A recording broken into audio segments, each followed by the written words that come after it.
Hi, everybody. So we're about to get started with this next session. I would just ask if you guys wouldn't mind moving down to this side of the table so we can have, as our numbers are going down a little bit, if we could just concentrate everybody so we can still have a good discussion. If you wouldn't mind joining me at that end of the table. Thank you.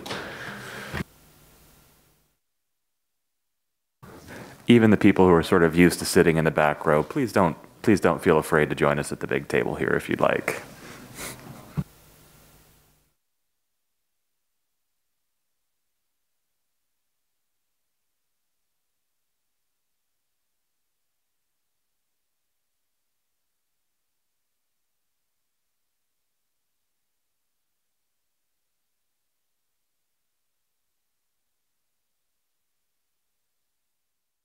Then I think we're clear to go. It's all off to you, Luke. Okay, good morning, everybody. Thank you very much indeed, IRI, for this invitation. It is very good to be among friends.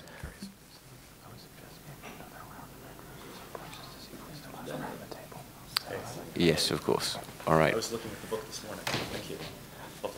Okay, just resuming. Thank you very much. Good to be among friends and grateful for the privilege of moderating this final panel with the help of your president, Dan Twining, and our Dynamo Lithuanian MP and IPAC colleague, Dovilė Šakalienė. Welcome also to those who might be watching online. My name is Luke de Pulford. I am coordinator of the Interparliamentary Alliance on China and CEO of the Arise Foundation, an anti-slavery charity. Look, over the past 2 days here in the Seimas, we have heard some very rich contributions indeed from some of the world's leading experts on Russia and China and authoritarianism more broadly. I'm going to attempt to summarize these under two very crude rubrics, which I hope we can expand upon during this session. These rubrics are, and please bear with me, sunlight and drugs. First, on sunlight, we heard yesterday a powerful presentation from Jeffrey Wilson, who used this analogy to underline the importance of putting the spotlight on China and Russia's abuses of the rules-based and human rights systems. Put another way, evil flourishes in darkness. We heard from Prime Minister Šimonita, Minister Landesbergis, Matt Schrader, Ulrich Lechty, and others about the need for solidarity, from Jean Garneau about how words matter, and about how we should insist on transparency and reciprocity. We've also heard about the critical role of the media in shaping the narrative driving the unprecedented stance of the international community towards Russia's abominations in Ukraine. And many of our speakers affirmed the need for this response to be political, not just restricted to trade. So, transparency, reciprocity, exposure, appropriate political mobilization, and noise. I think all of these things fit under that slightly crude title, sunlight. So a question for those present here. Can we employ these principles to good effect in our own contexts? How can we bring this sunlight? How can we reframe the debate, particularly around China? How can we shift the Overton window in the way these things are viewed in our own countries? How can you use your voices to raise awareness and to increase transparency? Some questions to reflect upon for our discussion to follow in a second. All right, moving to my second crude title here, drugs, or rather the right drugs. Dr. Erkel spoke powerfully yesterday about how the current drugs we're attempting to deploy against authoritarianism are not working. Not only don't they work, but in the words of the very bad 1990s song by The Verve, the drugs don't work, they just make you worse. In my view, uncritically throwing open our markets while failing to impose consequences for repeated violations of international norms has enabled the abuse and inculcated impunity. It has fed the beast, in other words. That drug doesn't work. And Mr. Shea powerfully denounced the WTO yesterday as a less even effective than a placebo, if you'll permit me to stretch the analogy even further. That drug doesn't work either. So what drugs might help us? And are there drugs that we need to take ourselves to address our own cognitive dissonance? Again, Dr. Erkel set out a powerful case for identifying political pressure points to shape our response, something far too rare in this policy space. We've also heard various contributions about the need to organize more to prevent economic coercion rather than merely react to it. We heard from Dr. Schulman just now about the opportunity which is presented for the refortification of the international order and its custodian institutions in the face of the Russia and China axis, if I might call it that. I'd like to add one further thing. Many people here will be feeling that they're too small or too lacking in policy leverage to make a real difference. From my own point of view in IPAC, and this is just by way of explanation, I suppose, we made the decision right at the beginning of this network that we weren't making policy. We needed to focus on what we could do, how we could reframe the China debate with a laser focus on the issues we knew would force a response from the PRC. So here's an example. Back when the comprehensive investment agreement between the PRC and the EU was live, our membership within IPAC was feeling pretty powerless. They thought this was inexorable, that it was going to happen. But we kept our focus on issues we cared about, but issues we all knew the PRC would react to very strongly, all the while with a relentless prejudice towards action. And we all know what happened next. A whole bunch of MPs from across Europe and in the UK were sanctioned, including one who is on our panel today, Dovile Shekalian. And nearly all of those politicians were in IPAC. That led the EU Parliament to put Kai in the freezer. Now, I'm not claiming that the pause to the Comprehensive Investment Agreement was exclusively the work of IPAC, even I wouldn't be so bold. But it is true to say that without those sanctions, the EU Parliament would almost certainly have ratified that agreement. So even without policy power, and this is why I'm raising it, strategic leverage can be exercised to very good effect. We can all do something. So that's a brief attempt and an inadequate attempt to try to summarize some of the rich contributions over the past couple of days and give them a bit of a theme, try to organize them according to a couple of themes. I'm going to turn now to the president of IRI, Dan Twining, and ask a couple of questions and ask for a few comments here. First, Dan, where do you see pressure successfully exerted upon China and Russia within your very large network of on-the-ground organizations within democracies? And is there anything that you've heard over the past couple of days that you'd like to highlight, given your work of democracy building? Over to you, Dan. Thanks, Luke. Pleasure to be here with you and such a distinguished panel. My old friend Zygis Pavilionis, one of Europe's great freedom fighters, Vice Chairwoman Sakaliene. I understand you and I have the distinction of having been personally sanctioned by the Chinese Communist Party. So that's a great badge of honor, I think, for both of us. Congratulations. Keep it up. Luke, let me just briefly speak to your very good points. I think the first thing to understand here is that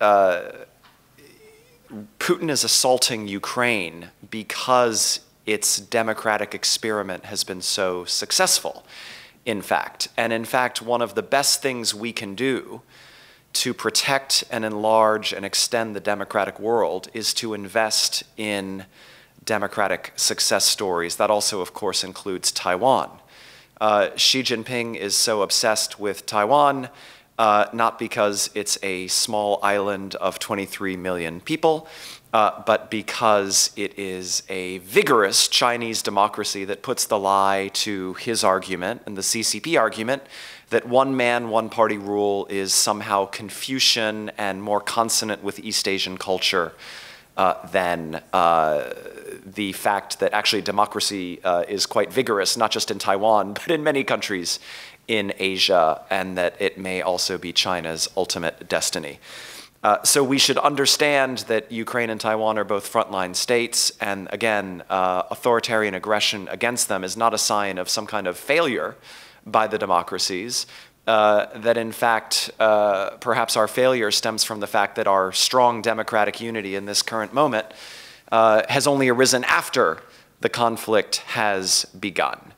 And that a key function of deterrence, I think people think about deterrence in military or nuclear terms, but in fact we should think about democratic deterrence. which is that if the NATO allies, Japan, South Korea, Australia, so many friends work together, we are much more likely to deter authoritarian aggression before it begins. So we know the Chinese are watching the Russian assault on Ukraine very, very closely, and hopefully learning some useful lessons from the fact that Ukrainians are fighting for their freedom and for their democracy. They're not fighting for the great leader. That was Putin's great misunderstanding. Just a couple other quick points, Luke, because I'm keen to hear from our Lithuanian colleagues. We do have some serious assets. In addition to democratic unity, the democratic market economies allied with the United States constitute some 70% of the world economy, preponderance of military might. So we underestimate our strength when we are united. We also underestimate how afraid dictators in Russia and China are of free and open information. We've seen their extraordinary crackdowns. We've also seen how they have used state propaganda to incite popular support, for instance, for the Russian invasion of Ukraine. If Russians and Chinese had open, accurate, objective information, including about what's happening inside their own countries and what kind of crimes the Russian army is committing in Ukraine, they would come to a very different conclusion. Another secret weapon, I think, for the democracies is corruption, that fundamentally Putin has had to have a much more repressive form of rule over the past few years. In China, we've seen the same thing, the anti-corruption campaign, all of the extensive crackdowns, because corruption is the thing that makes people in China and Russia more angry than perhaps any other issue. If we can expose that, which we should, using open societies, using technology, using the information at our disposal, that would empower people in those countries. Finally, Luke, I'll just close with the thought that in the West, not only have we been disunified until very recently around the urgency of protecting democracy, but we have separated out, I think, unfortunately, the role of business and the role of politics. And we know that there is no such separation in China, that the Chinese Communist Party leverages Chinese companies, private and public, all over the world, Chinese investments, Chinese trade, infrastructure, other relationships, for the purposes of the party state. And we in the West need to open our eyes. Lithuania understands this very clearly, which is why it's led on Russia and on Taiwan and on many other issues. But we in Europe and the United States more broadly need to understand that our business communities cannot be neutral in this campaign. Thank you. Thank you very much indeed. Passing over now to Dovile Shekalien, Vice Chair of the Lithuanian SDP. She's a member of the National Security and Defense Committee, co-chair of IPAC for Lithuania, and as we've heard, sanctioned by the PRC in 2021 for defending human rights. Dovile, could you please give us a bit of an indication about why you feel the debate changed around China so much in Lithuania, and perhaps combine these with some more general comments? Thank you very much. So first of all, I think the debate around China has been changing for years now. And we have been very consistent in actually realizing that China is a threat. From analysis by our State Department indicating clearly the rising threats by China, and us changing our laws regarding investments into our strategic infrastructure or 5G technology dominance in that area, etc., etc. To the events of last year. For example, the resolution initiated by me on the genocide in Xinjiang, supported so generously by Foreign Affairs Committee and National Security and Defense Committee, and passed by landslide vote after I was blacklisted by China. So here was one of the moments that actually authoritarian regimes are wishing to use that rule of divide and conquer in their aggressive and hostile action towards democratic states are actually achieving a very different result, helping us to become more united. Another, of course, series of events in Lithuania related to us leaving the 17+1 to opening of the Taiwanese representative office in Lithuania, and others were just series of events that really showed that Lithuania is realizing that Russia is not the only threat to us simply because it's closer to us in the same region, but also that China is the rising threat in the world because the communist way of the mindset of communists and the action actions of communists are very similar to what we have experienced half a century ago, and what is still happening in Europe, because it doesn't really matter that Mr. Putin is building this empire-like logic, his vision of reuniting the big Russia and the small Russia and Ukraine and etc., etc. But it's the same mindset of the FSB operative. And it's the same mindset of Mr. Xi, who is conducting genocide in Xinjiang. It's really breaking down every individual morally, mentally, so that they do not have their free will. These are the regimes that are, in essence, against the free will. That's why the free global trade, that's why the free choices by states to nurture and develop relations with whomever they choose, that's their main enemy, the free will. So that's why it is so annoying for them that under pressure, what we do is we don't break, we unite, and we look for solutions to preserve, to protect, to defend our free will and our decision-making processes. But what I would like to also point out is that what was probably the biggest change is that when Ukraine happened, and so many people didn't believe that, and a lot of them now, well, probably feel awkward looking me in the eye when I said that this is going to happen. All the intelligence data shows that it is going to happen. And what is the main problem is that so many people didn't want to believe that it will happen because we still use our mindset.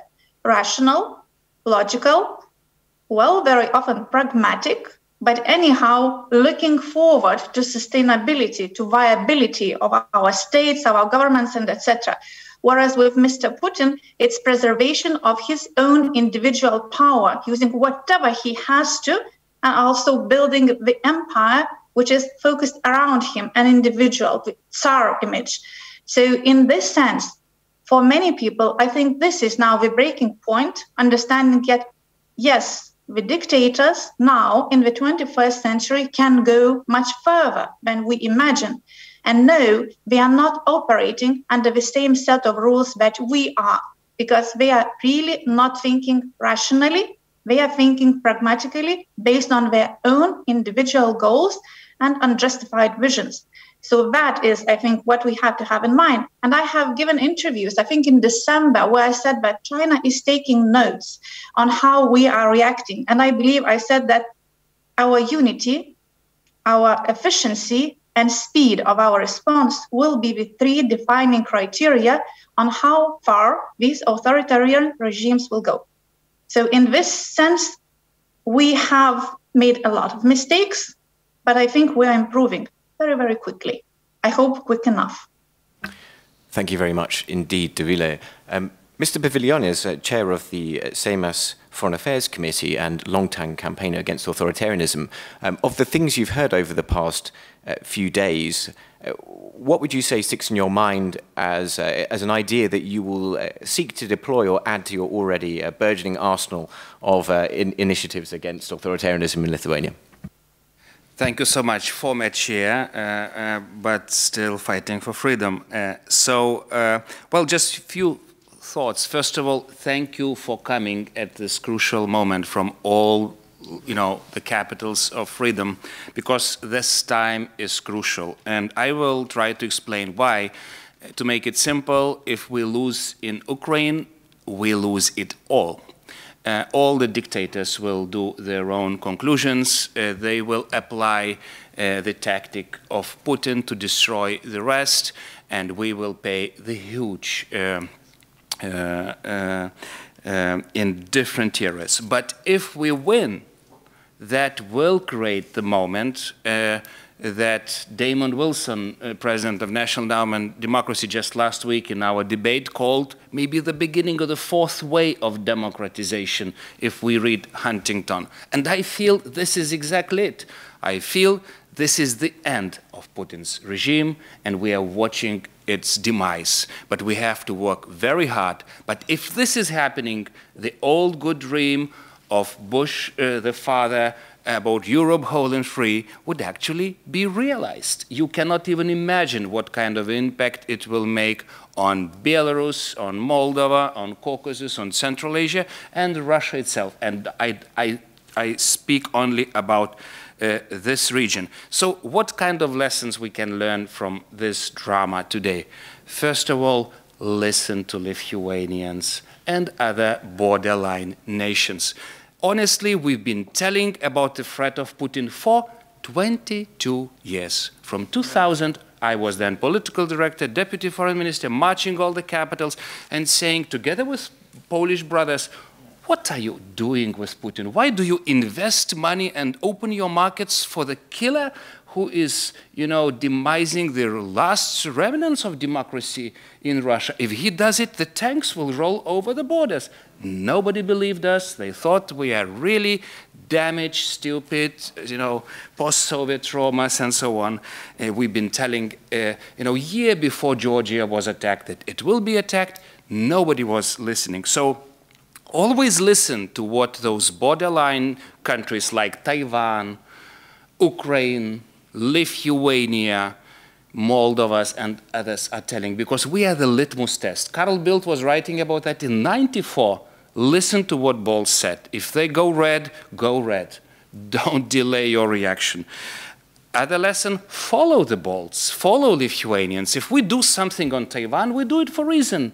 Because we know our heart is bleeding, because we know that attack is imminent.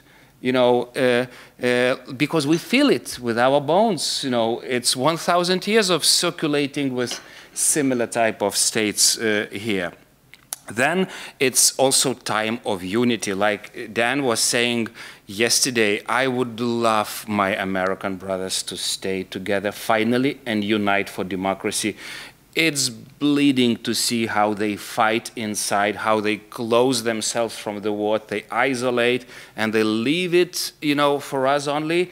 It's impossible. It's time to unite inside America. It's time to unite in Europe. That's why I'm so grateful that our Germans and French friends are here. I never, ever felt such a unity in Europe. It's time to unite in Europe whole and free. I never, ever felt such a unity with our Russian brothers, with Ukrainian brothers, with Belarusian brothers. It's time to get rid of those regimes. And how to make that unity work? Well, just, first of all, do it on every level. Biden started some kind of, governmental democracy summit. Honestly, the same stuff was done by Geremek and Albright. It was called Community of Democracies, but this baby kind of died. Let's reinvent the baby. Let's unite democracies at governmental level to work. Then do it at parliamentary level. Look, you did it on China. IPAC is great. Honestly, what I'm doing now with Emanuelis and other friends, I want to create the same alliance against Putin. Just to target it, because he is the devil in the corner. He is creating all the mess. If we get rid of that regime, it works. But let's do it on parliamentary level, because politicians is a very important factor. It's not easy to speak with the governments on strategic shifts, but you can speak with politicians. Let's do it at think tank level. Not only tanks, but think tanks. That's why when I was ambassador in DC, I was working so hard to convince not only our beloved IRI, but NDI to move to Vilnius, Freedom House to move to Vilnius. I was fighting for McCain Institute to move to Vilnius, lost battle. But I will continue fighting for American think tanks, for German think tanks, for Swedish think tanks, for any other think tanks to land, because what is needed is a strategy. We are on defensive. And we need to be very proactive in attacking those regimes. And I would maybe finish with good old times, with period of Bush the president. I still remember calling David Kramer every day. David, so what do we do today? Where do we attack? Where democracy is marching, and we've been marching. Autocracies there were reacting. But that glorious period stopped in Bucharest. if the world would be listening to Lithuanians, if we would be wise enough and extending maps to Ukraine and NATO, nothing of it would happen. Nothing. But, you know, we succumbed. So let's stop that. Let's unite. Let's be strategic. And let's go to places like Lithuania. Let's meet next time in Taiwan. Let's go to Georgia because democracy is under attack. Let's go to Moldova because I think it's imminent. The threat is there. We were trying to convene you to Kiev. Now it's not so possible, but we will fight for them. So it's time to act. It's time to unite. And it's time to win. And I think we will do it. Thank you so much. Thank you very much, Mr. Paviljonis. Actually, you've given me an idea with IPAC in terms of listening to Lithuania. I feel that parliamentary delegations from Lithuania ought to be coming to various parliaments around the world, speaking to their fellow parliamentarians and legislators about exactly what the situation is, making sure they can be heard. So we should talk about that later. Okay, I've been asked to go around the room and make sure everybody can introduce themselves. Well, okay. Yes, Emmanuel Zingeris. I'm, for the last 30 years, chairing the American caucus, Congressional Caucus in my parliament, and like Žygis, former multiple chair of Foreign Affairs Committee. And Žygis is, I would like to, Žygis, if you remember, it was a meeting, I don't remember, Daniel, you were together where Karl Gershmal invited us at home, and we started to ask every American organization, Freedom House, Republican Institute, and others, what is most important to do? How to change the schedules and the working schedules of the organizations in Washington, D.C. And everyone in the room were stating Russia. Should be stated China, but stated Russia. You remember the meeting at Karl Gershman's home 2015 when we tried to convince people to be united. Well, we have sixth sense that war is coming. So now during the war, I'm asking, and Andrea here is our best friends. We spent with them years and years here, Andrea Gotolin. And if you have, for example, now Emmanuel Macron election campaign, ask, being in the team with Emmanuel Macron, include to the team work the question of security of the Baltic countries and question of Ukraine to the election campaign. Not let Republicans, not let European Social Democrats like Mr. Scholz to take primary place and looking to the Merkel agenda to be the first now in Europe settling agenda. We, from our point of view, and Republicans, George Bush said just in Vilnius, your enemies, our enemies. Yes, 2004, after our membership. John McCain here, 5 times here, sitting, looking to Boris Nemtsov, who were killed in front of, told, create the armies, use the Republican shoulders. Use the Republican shoulders. Change the agenda, please, during the upcoming election campaign, if possible. Advise Republican Party include the elements during the election campaign of defending Europe like it was during Second World War against enemies, real enemies, not competitors, but enemies. That, Daniel, will be amazing. Thank you so much. Thank you very much indeed. For the benefit of those online, we are very briefly going to do a round of introductions. If I could just ask everybody to limit the introduction to their name and affiliation. We're going to run around the room very quickly, just starting here. Thank you. Tobias Andersson, member of the Swedish Parliament. Thank you. Good morning. Mark Dietzen with IRI. I lead our office on Belarus here in Vilnius. Thank you. Łukasz Kondraciuk, also IRI, advisor for countering foreign authoritarian influence. André Gatterin from the French Senate, a member of IPAC, of course. Jack Herndon, IRI.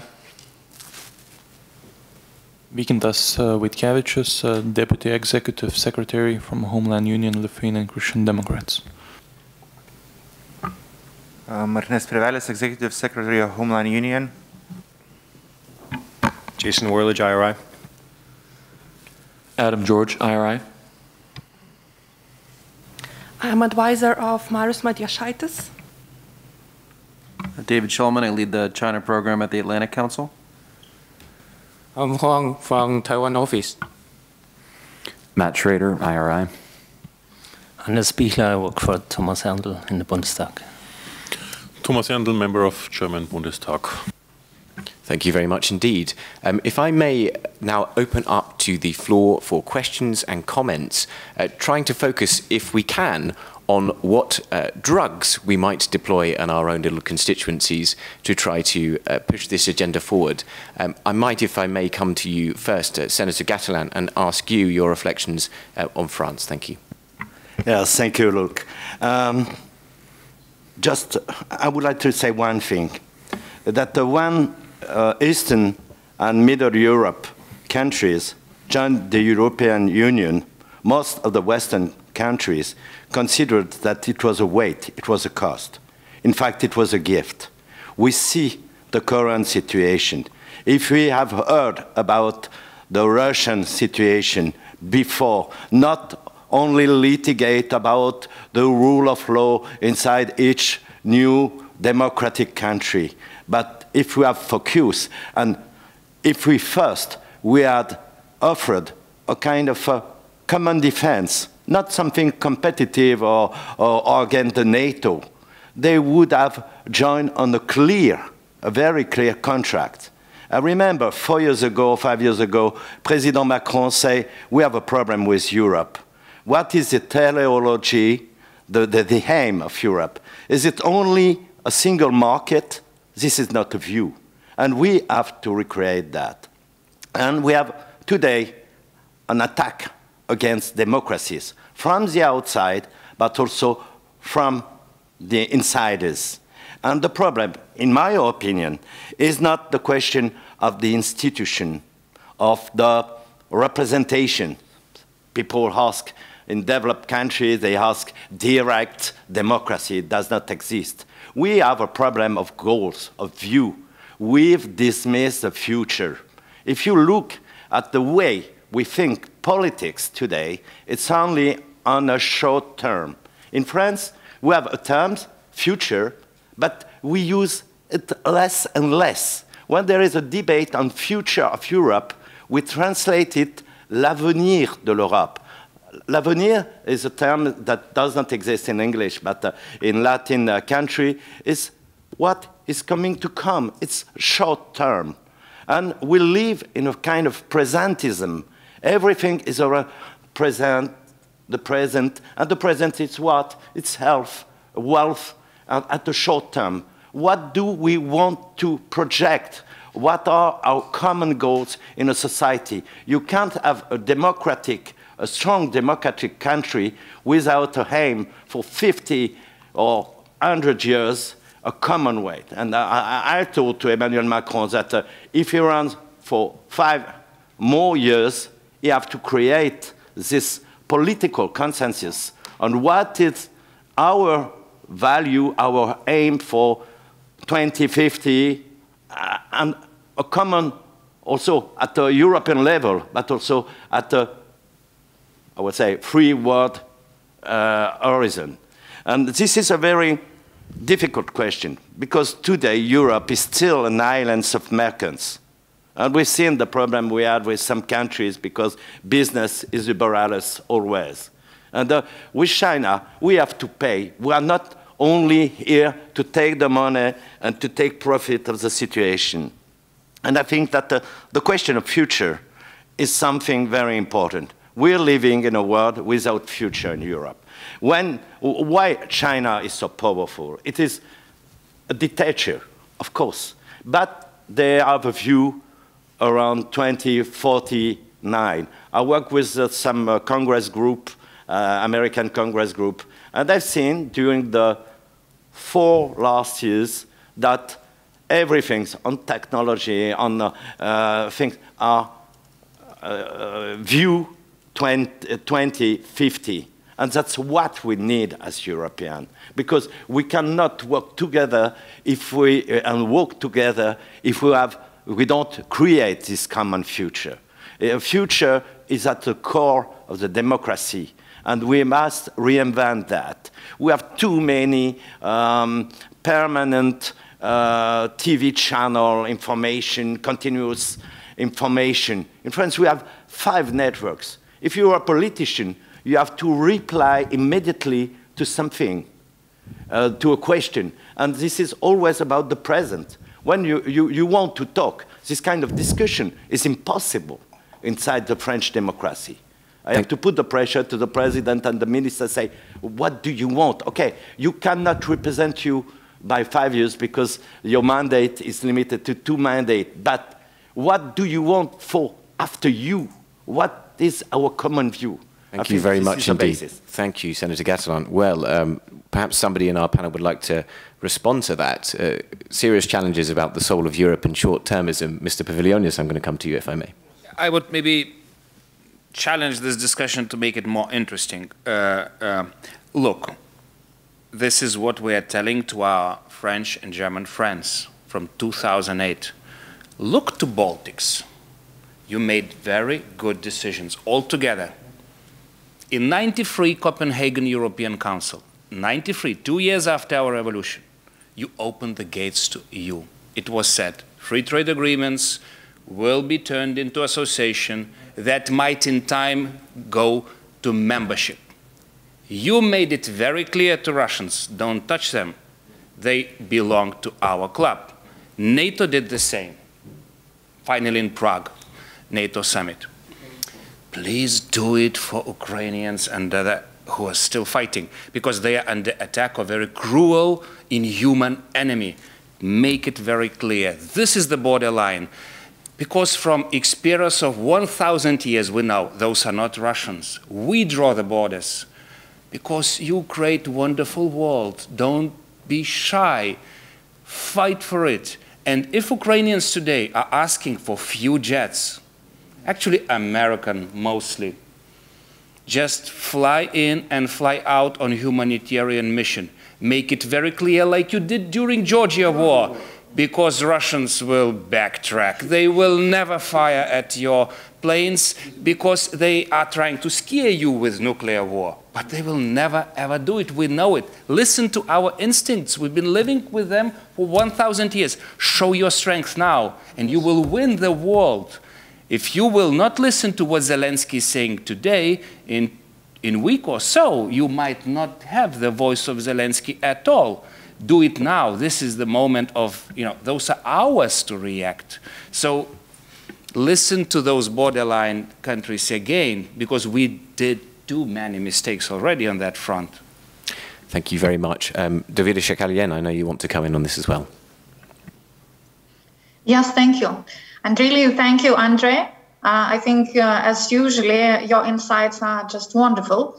It's really a pity that, let's admit, we have been running still a 2-speed club of democracies. Let's be open about it. It was happening, and we were seen as paranoid, as Zhigi said, traumatized, and probably not really rational enough. But that's what you need. You need intelligence officers who understand the mindset of the enemy. So basically, half of our society are operating as intelligence officers. The one small gift that we have from occupation of half a century is that we speak Russian and we understand how they think. So this is a valuable asset that should be used by Western countries. Another moment is that if you learn the playbook, and you need to learn the playbook of the enemy, you have to use the playbook. Fight fire with fire. Words don't really matter. What does reputation mean to Russia?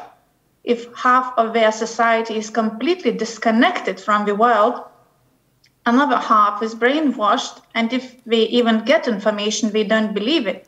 So only demonstration of clear force or very swift reaction and full-fledged painful sanctions.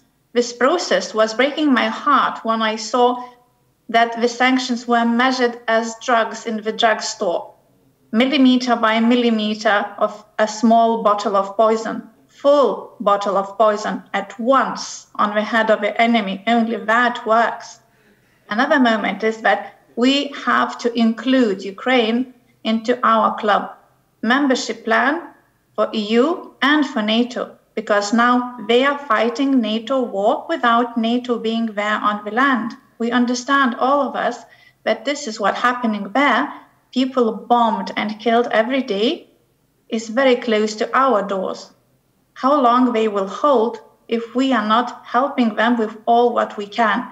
And I understand that a madman with his finger on the button with nuclear power is very, very dangerous. I don't find a word that would describe it. We all understand. But the madman can only be stopped if, first of all, he understands that the force that is against him is bigger than him. All sociopaths are, first of all, cowards. Another moment is that if his close environment, the oligarchs and the generals, understand that they have no chance to win, they have robbed so much money, they would like to spend that money, they would like to have future, they won't like to die in the bunker, and they would like their children to have future. If they understand that definitely we will be even more united, we will be strong, we will be efficient, and we will be swift, they will also start making decisions within Russia. And another moment, communication with businesses and with society within the West and with their businesses and society. Our businesses don't always understand how important they are in that game of divide and conquer. In certain situations, they are still making decisions that, well, maybe let's not cease full operations. Well, maybe let's not stop all financial transactions. It's all or nothing. Unfortunately, when the patient is dying, you cannot supply oxygen every once an hour. You have to supply it fully or the patient is dead. So I'm sorry that I sound a bit categorical, but every day when I watch the videos of people dying, and every day when I see all the reports also by our intelligence, that the situation is very fragile. We all want to have hope, but then we have to be brave enough to ask what's next. Thank you very much. What if Ukraine is not able to stand to win?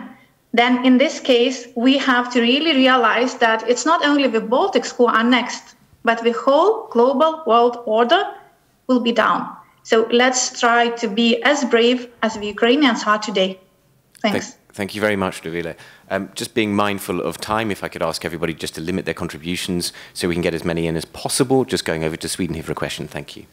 Thank you, Luke, and I'll try to be brief. I would just like to add from the Swedish perspective that as a Swede, and especially as a Swede who would describe himself as a patriot, you know, seeing Russia as an enemy is coded within my DNA, and it's obvious that's the same here in Lithuania and other countries in the Baltic specifically. And I would just like to hammer in what a big decision we made in the Swedish Parliament last week when we decided to actively take side in a military conflict for the first time since 1939. It is a big decision. It was made over one afternoon because there was such a broad political support amongst as well politicians as the Swedish society. And now we're sending military equipment of different sort. I'm sure that that debate will continue and we might contribute more in the future, but that is a big decision. And I think what I'm trying to say is that now we all got together and acted upon Russia's aggression, but we need to foresee future opportunities or future threats like this better. And especially in Sweden, we've always, we've seen Russia as an enemy, but we never understood that China could be an enemy as well. It's a country that we do not have historical conflicts with, that isn't in our direct territory, so there's, geographical reasons and so on for that, but still China has been allowed to invest in critical infrastructure in Sweden for way too long time. The airport that I flew into Vilnius from actually just had a contract with a Chinese security firm to take charge over the security at the Swedish airport. And I mean, that kind of lays the ground for how naive you can be when it comes to just business, we're just making money and so on. Oh, they want to build a very cheap railroad system in Sweden. Well, that's fantastic, So I think the way we acted against Russia now, I would just like to propose that we, in a better way in the future, act commonly with the same kind of measurements towards China. And let's continue fighting Russia at this stance, but let's also look into the future and act way earlier against China, who has a bigger economical influence in Europe and Sweden as well than what Russia has. So it's a bigger threat. And I'll end there. Thank you. Thank you very much. Perhaps Dantani would like to react to that. Yeah, I mean, I think all open societies are going through a version of this debate around how much Chinese investment is appropriate and in what sectors. And we've seen countries have to make very hard choices, including in the UK, including in the United States, obviously including in Lithuania. And, you know, we hear this argument from friends that, well, the Chinese offer to build our telecommunications infrastructure was, you know, 10% cheaper than the German company or the American company. You say, but what is the price of your national security, right? Is it worth a 10% discount? And I think we have lived through this extraordinary, really, 40 years now of uber globalization, almost without any kind of political lens or judgment. And we're entering a new era of authoritarian aggression in which authoritarian adversaries are using economic and infrastructure and technology and information tools to weaken and destroy the free world. And so we have to bring this national security lens into our commercial and economic and domestic investment decisions. And our people will, I think, hold us responsible if we don't, because we've seen the public opinion polling in all of our free societies showing that people don't want a foreign country to play this kind of role in their political life. Thank you very much. And I noted at this point, although we've spoken quite a lot rightly about human rights abuses in Ukraine at the moment, we've spoken about the economic impact of China's behavior, not much about their human rights abuses. And as we are speaking, we've just learned now that the Office for the High Commissioner on Human Rights, Michelle Bachelet, will be now investigating Xinjiang. We'll be going there. There is a state visit which has been announced. I wonder whether or not this is a drug that will work, or one which will be according to principles set out by the Chinese Communist Party and therefore be completely impossible to conduct its business in the way that we would hope. I would like now to open the floor to further questions. Matt, I think you had one. Matt Schrader. Yeah, I'm going to do the classic quick comment and a question. The comment is, I said this last night to one of our Lithuanian friends at the reception that, you know, I sort of have a set of talking points that I say to people in audiences around the world to get them to understand important things about China. And what I'm finding here in Lithuania is that people are telling me my talking points before I even get to them, because people here get it. There's no need for me to explain to anybody how China does influence or why we need to be worried and what we need to do. And so I just want to use that to transition into the question by saying, Luke, I think your idea about giving the world more access to Lithuanian and Lithuanian legislatures is a tremendous one.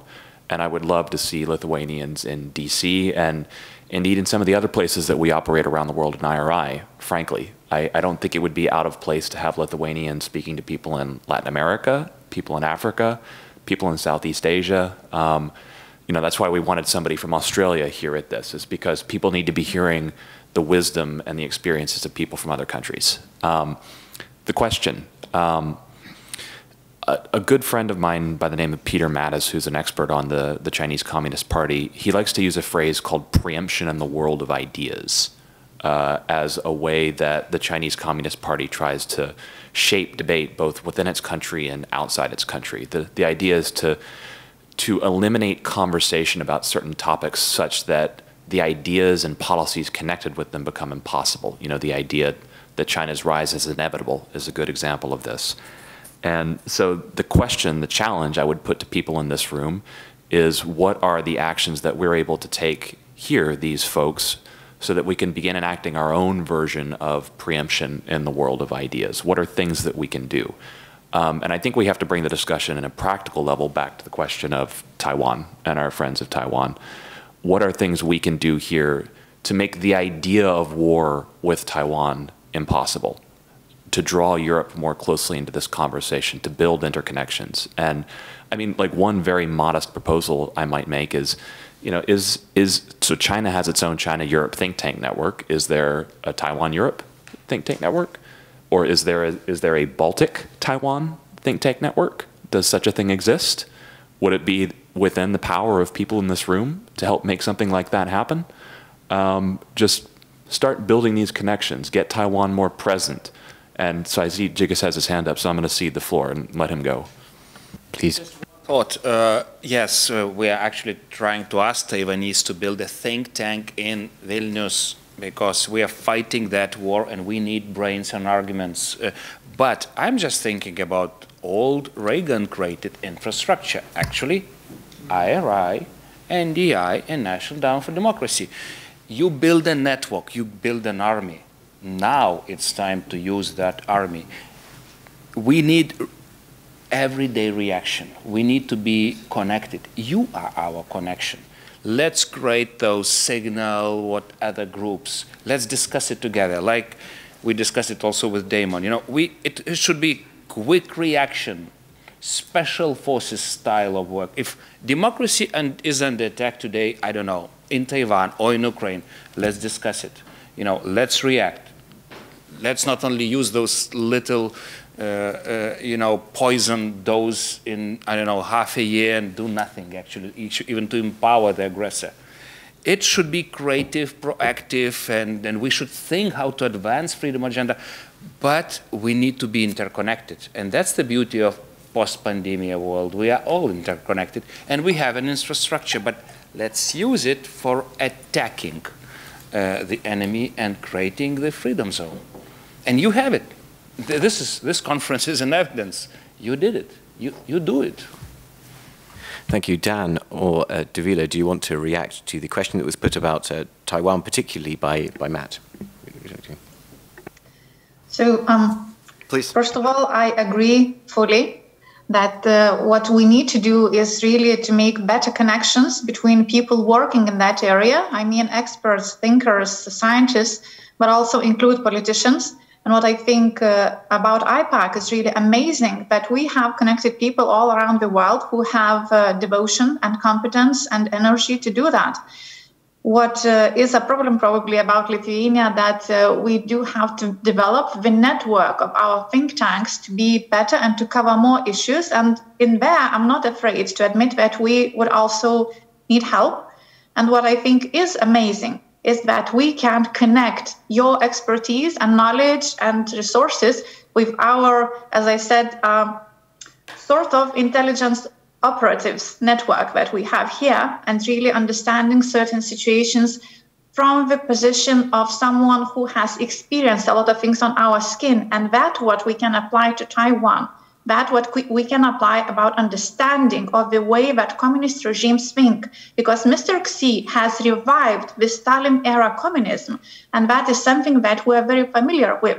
So yes, I think we must do it, and we must do it as soon as possible. And in my opinion, connection of the think tanks working on PRC, on Russia, and on freedom of Taiwan should be really very closely connected, because it's about the same. As I said before, it's about the fight for preservation of free will. It's about the fight against the communistic mindset of suppressing democracy. And actually, they have been quite efficient lately. So we have to start pushing back, being more proactive than we have been before. Dan, over to you, if I may. No. Okay, no problem. Any other questions from the floor? Right, I'd like to add a little bit of a reflection myself just on trying to address your point, Matt. One thing that we have tried to do in the UK Parliament and elsewhere is simply raise debates about Taiwan. And that always meets with a very strong reaction from the embassy, wherever that debate is located, which has an amplifying effect too. So we often use that to our own advantage. You know, these might be quite obsolete debates in the House of Lords, which, you know, half of the peers are asleep during these things. Nobody cares about them within Parliament, but the PRC cares about them, so everybody hears about them. It's quite a useful tool and a good awareness raiser. And the other thing I would say, and going a bit where angels fear to tread here, there are certain issues with Taiwan which are just simply off the agenda because people don't talk about them. I think there need to be brave voices that are willing to help reframe that debate, shift the center of gravity, and that does mean people being willing to talk about the recognition of Taiwan in order to move that center of gravity, in my opinion. Any other questions from the floor, please, for our panel, or something over here from Mr. Pavilioni? Reaction on British Parliament. For example, Tom Tugendhat.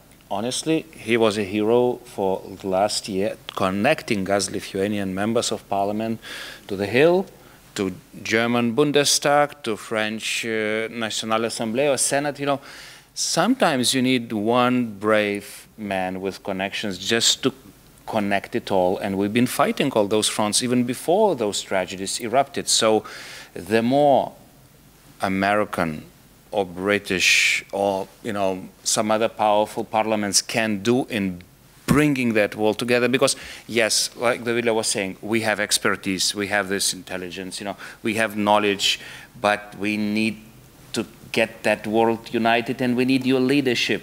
You know, we will provide all possible expertise, but we need an infrastructure that we simply don't have. This is a related point. We're having such a free and open and candid conversation about China here in Lithuania. Quite honestly, it's not possible everywhere in the world to have such a conversation, including, frankly, in parts of Europe and the United States, because China exercises its commercial power in ways that cause our own citizens to self-censor. We've seen that in sports with, say, the NBA. We've seen that in business. We saw it around the Olympics, right? And I think one of the great dangers for free and open societies is this act of self-suppression, including around Xinjiang and the Uyghurs, including around Hong Kong, and other gross abuses of human rights. And so perhaps part of the way to connect this conversation to our own publics, we're in a room full of politicians, is to explain that issues like Taiwan or Xinjiang, they're not about something happening on the other side of the world, that actually the greatest danger of this new age of authoritarianism led by China and Russia is that it will hollow out our own democracies and our own ability to speak freely and associate and tell the truth, that fundamentally authoritarianism is an enemy of truth-telling. And so we have to continue that truth-telling, including not just in Lithuania, including not just in sessions like this, but in every dialogue that we have, including with our own publics, not just with foreign policy elites and elected members of parliament. Thank you. Are there any other questions from the floor?